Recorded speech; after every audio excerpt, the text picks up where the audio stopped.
Matin TV reçoit aujourd'hui M. Brahim Benjeloun Touimi, administrateur, directeur général exécutif du groupe BMCE Bank of Africa et président de Bank of Africa. Il est l'un des principaux architectes du développement qu'a connu le groupe ces dernières années. Aujourd'hui, nous ne recevons pas le financier. Nous allons faire honneur aux femmes et l'interpeller sur la question du leadership féminin et de la parité. Monsieur Brahim Benjeloun Touimi, bonjour et merci de nous accueillir au siège de la BMCE Bank of Africa. Merci de votre invitation à cette interview. Merci beaucoup. Alors, ma première question serait d'ordre général. Comment est-ce que vous évaluez l'évolution du leadership féminin au Maroc? Écoutez, je parlerai en tant que citoyen. Je trouve très sincèrement que le leadership féminin au sens général, c'est-à-dire concernant l'ensemble des secteurs, est en bonne voie. Le Maroc, me semble-t-il, est un pays qui parfois donne l'impression d'avancer lentement, mais sûrement.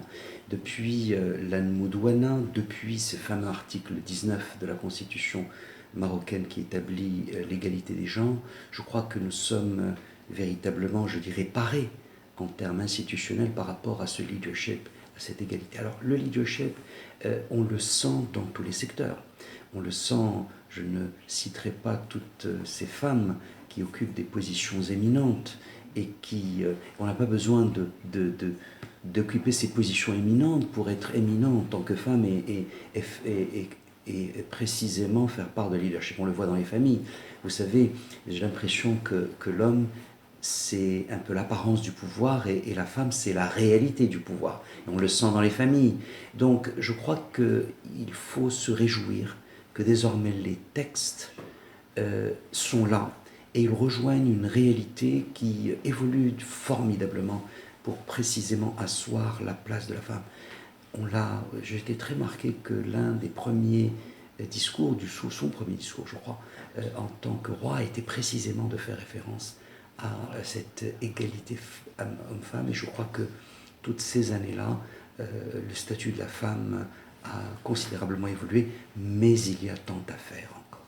Justement, Monsieur Benjeloun Touimi, quels sont les défis qui restent à relever pour améliorer la représentativité féminine dans les postes de responsabilité? Je dirais que ce sont des défis immatériels, plus davantage de mentalité. Et au premier chef, la confiance des femmes en elles-mêmes. Elles exercent le smart power, le soft power, je dirais presque le gentle power, avec la capacité d'être très souvent plus efficiente parce que la manière de manager est plus consensuelle, sans doute moins égocentrique que les hommes. Ça, c'est un homme qui parle. Mais les défis ne sont pas des défis de texte, puisque grâce à Dieu, je crois qu'il y a au Maroc tous les textes qui désormais l'autorisent, et puis il y a des institutions comme la nôtre qui, dès l'origine, en inscrivant la RSE dans le cœur de sa stratégie, a précisément placé cette égalité entre femmes et hommes, que ce soit l'égalité dans le recrutement, que ce soit l'égalité dans la formation professionnelle, que ce soit l'égalité dans la mobilité, que ce soit, je dirais, l'égalité, les femmes ont de la maternité, il ne faudrait pas qu'elles puissent pâtir du fait qu'elle était en maternité. Donc, je dirais, ces défis de culture, de mentalité, et puis des signaux forts qu'il faut faire, comme ce que je disais a fait la BMCE, qui, encore une fois, le 8 mars 2018, annonce une politique genre qui est basée sur 4 axes. Une politique genre basée évidemment sur ce qui est au cœur de cette politique, c'est l'égalité, mais c'est également tout ce qui concerne, tout ce qui peut promouvoir en tant que banquier l'inclusion financière des femmes, et c'est en partenariat avec la Banque européenne de reconstruction et de développement que nous mettons en place un programme qui s'appelle Women in Business. Ça sera quelque chose qui va encore davantage montrer que le groupe BMCE Bank promeut l'inclusion financière des femmes. Et puis bien sûr, je le disais, il y a l'employeur qui doit pouvoir être responsable et assurer ce que je disais tout à l'heure en termes de recrutement, de promotion, de mobilité. Et puis enfin, et c'est vrai que là, c'est un plafond de verre, et qui dit verre dit fragilité. Il faut faire attention que le cassé ne soit pas tranchant. Il faut le faire avec beaucoup de doigté, c'est le plafond de verre en termes de gouvernance. Il y a beaucoup de choses à faire, me semble-t-il, dans le paysage économique au Maroc. Nous avons fait beaucoup de choses au niveau du groupe BMC Bank en termes de promotion des femmes. Si je vous disais que des domaines comme la gouvernance et le développement durable étant cette finance qui a du sens, si je vous disais que les ressources humaines, si je vous disais que la conformité, si je vous disais que les opérations avec l'étranger, si je vous disais que la qualité, si je vous disais que la banque privée, si je vous disais le bureau de la présidence, l'organisation et l'informatique, une direction régionale majeure au Maroc, celle de Marrakech, tout ça dirigé par les femmes. Ça, le management, c'est très important d'avoir une proportion encore plus importante que nous avons à l'heure actuelle, qui est à peu près une trentaine de pourcents. Mais le défi sera sans doute au niveau des instances, cette fois-ci, non plus de dirigeance, mais de gouvernance, plus généralement, notamment au niveau du conseil. Mais on peut d'ores et déjà nous enorgueillir d'avoir une femme administratrice. Certes, une femme n'est pas suffisant, mais c'est...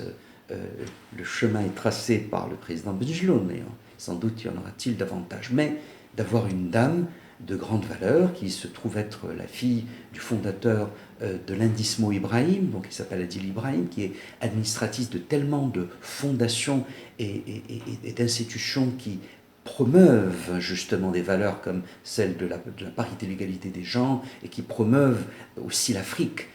Madame Adil Ibrahim. Donc, ce que je disais, vous posez la question, quel grand défi. Moi, je crois que c'est davantage dans les mentalités, davantage que dans les textes. Et puis les entreprises, le secteur privé peut jouer un rôle d'accélérateur considérable. Et les symboles qui sont des déclarations, des politiques genre, qui sont d'adhérer à des accords internationaux, comme ce qu'a fait la BMCE dès 2016 avec le Global Compact des Nations Unies, au sein duquel il y a justement toutes ces politiques genre, ce seraient des voies à prendre pour accélérer cet changement de mentalité qui permettrait alors de promouvoir encore plus fortement le leadership féminin et asseoir davantage la place de la femme dans le paysage économique. Justement, vous l'avez dit, Monsieur Benjeloun Chouimi, et on le sait très bien, la question de la parité est l'une des priorités de la BMCE Bank of Africa. Comment est-ce que cela se traduit au niveau du management? Je disais à l'instant des postes clés, véritablement au niveau de pôle, au niveau de direction, dans l'organigramme central du groupe BMC Bank, de par, encore une fois, la volonté d'un président, sont occupés par des femmes.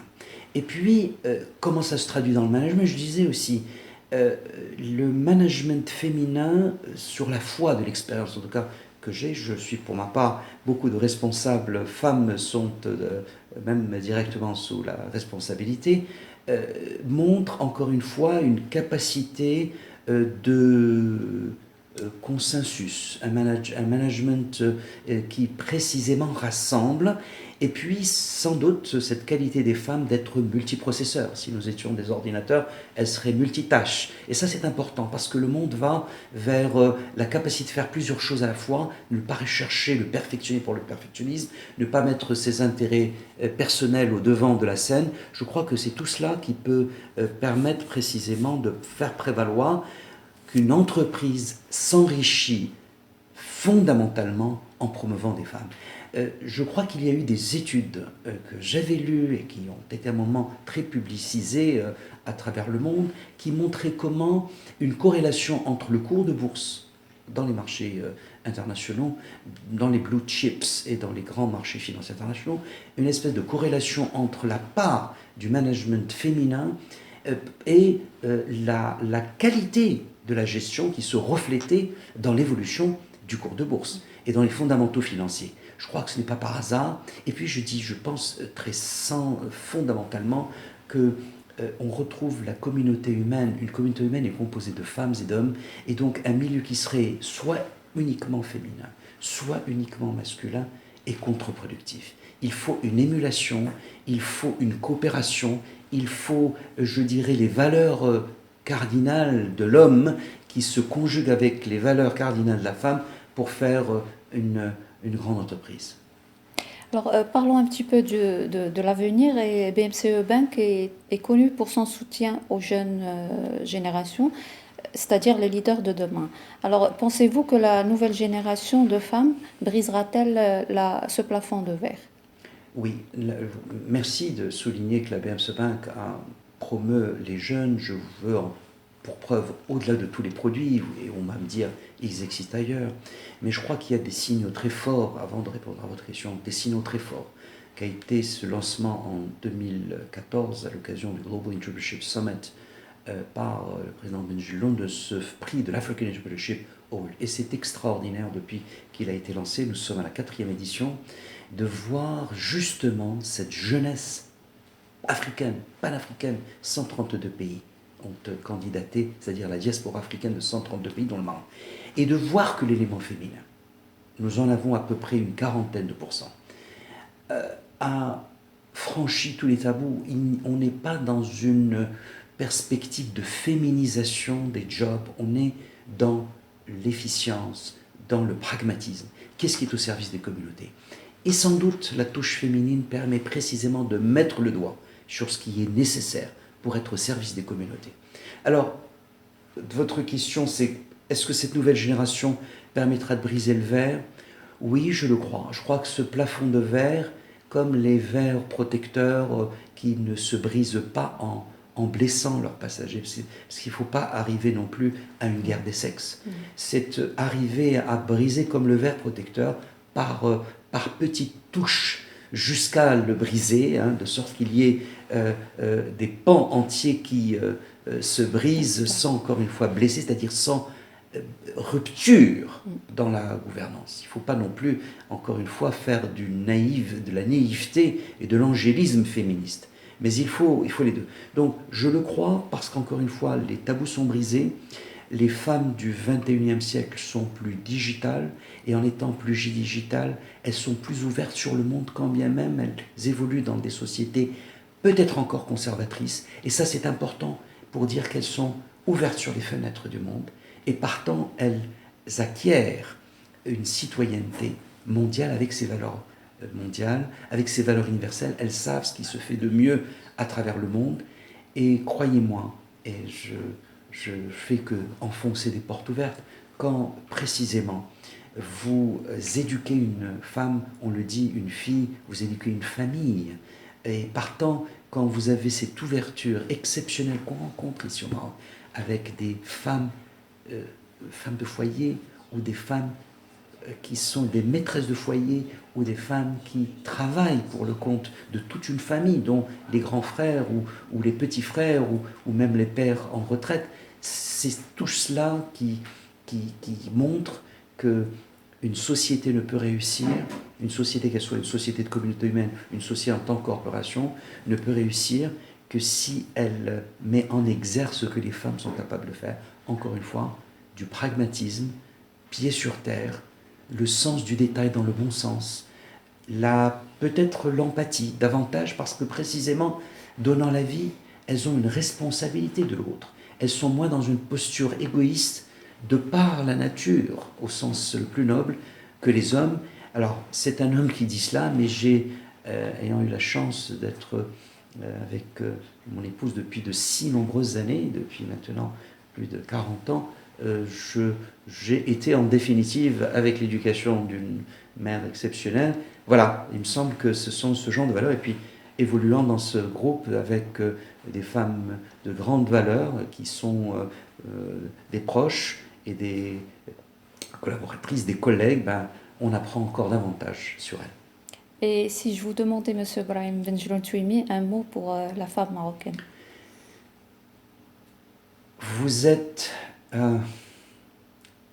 des femmes de grande valeur au sens propre et figuré, dans la mesure où vous êtes responsable très tôt, et partant, vous devez être plus confiante dans vos capacités, sans arrogance, sans aller chercher la guerre. Le combat pour l'égalité n'est pas une guerre entre les sexes, c'est davantage, encore une fois, avec des valeurs féminines qu'il faut conquérir l'homme. Et souvent, nos hommes quand ils sont machistes, les premiers machistes ont été celles qui les ont éduqués. Et donc, il y a cet aspect d'éducation qui est fondamental. Donc, la foi dans la femme du Maroc, au-delà de la femme africaine qui est aussi remarquable, parce qu'encore une fois, elle travaille beaucoup, elle a ce double travail et professionnel et un travail domestique. C'est beaucoup de patience, beaucoup de passion au sens de souffrance, au sens, je dirais, presque chrétien du terme.